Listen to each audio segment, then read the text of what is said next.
किसी ने बड़े कमाल की बात कहा है, जेब खाली हो फिर भी मना करते नहीं देखा, मैंने पापा से अमीर इंसान नहीं देखा। हाय गाइस, मेरा नाम है आरजे निरंजन और आप देख रहे हो ओनली ज्ञान सिटी। ये कहानी एक लड़के का है जो पढ़ाई कर रहा था, इंजीनियरिंग कॉलेज में पढ़ रहा था। उसके पास एक पुराना स्कूटी थी। वो रोज़ अपने पापा से ज़िद करता था। फाइनल ईयर में था, अपने पापा से ज़िद करता था कि पापा मुझे बाइक चाहिए। मेरे सारे दोस्त बाइक से आते हैं, लेकिन उसके पापा बहुत गरीब थे, बहुत परेशान थे। कहे कि बेटा कुछ दिन रुक जाओ, मैं तुम्हारे लिए बाइक ला दूंगा। एक दिन तो हट ही हो गया। लड़का कॉलेज से आया और लगा ज़िद करने, नहीं पापा मुझे तो बाइक ही चाहिए, अब तो मैं कॉलेज तभी जाऊंगा जब मेरे पास बाइक आएगा। फिर उसके बाद से क्या हुआ कि एक दिन जो कॉलेज नहीं गया था और उसके माँ और पिताजी कहीं गए हुए थे, मम्मी पापा कहीं गए हुए थे। वो कहा कि चलो कुछ तो मेरे पापा भी चले गए हैं, चलो कुछ पैसे उनके पर्स देखे तो पर्स में से चलो कुछ पैसे ले लेते हैं, ज़रूर उन्होंने रखा होगा। पर्स लिया और चला गया ले करके। फिर जाते जाते उसको पता चला कि उसने पापा के ही जूते पहन लिए, तो कहा हद हो गया। उसने दौड़े दौड़ते आया, फिर उसके बाद से जूते निकाल दिए, नंगे पैर चलने लगा। चलते चलते उसके पैर में कांटे गड़ गए, तो पैर कांटे गड़ गए। फिर उसके बाद से क्या हुआ कि लगा पोछ ओछ लिया, खून बह रहा था। फिर उसके बाद से गया, तो चलते चलते गया तो कहा कि जो पर्स है उसमें देख लो कितने पैसे हैं, क्या पता कि चल के फिर पैसे देख लेता हूँ, फिर हॉस्पिटल में चल करके चेक कराएंगे, फिर दवा ववा कराएंगे। तो वो लड़का एक जगह रुका और उसके बाद से क्या हुआ कि चेक करने लगा।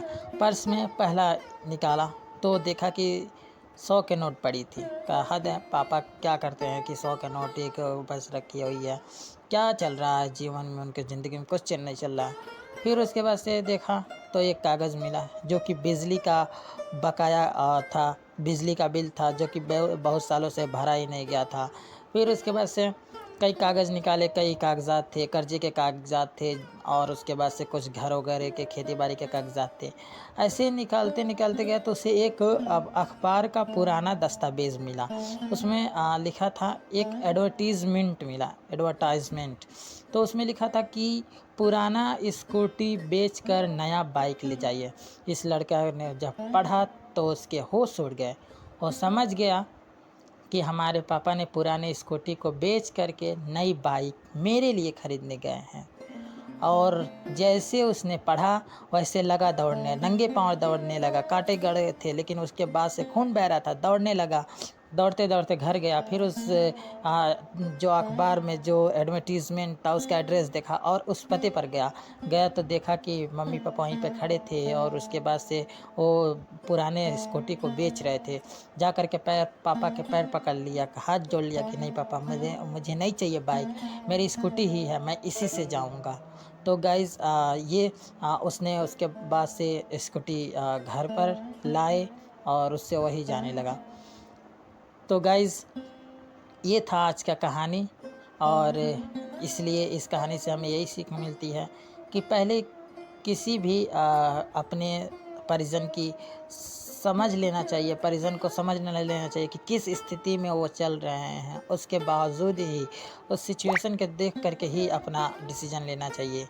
तो गाइज़ इसलिए आप सभी को इस कहानी से यही सीख मिलता है। सबको very very happy Father's Day. Thank you so much. अगर जो हमारा यह वीडियो आपको पसंद आया तो वीडियो को लाइक कीजिए, चैनल को सब्सक्राइब कीजिए, शेयर कीजिए फ्रेंड्स और फैमिली के साथ।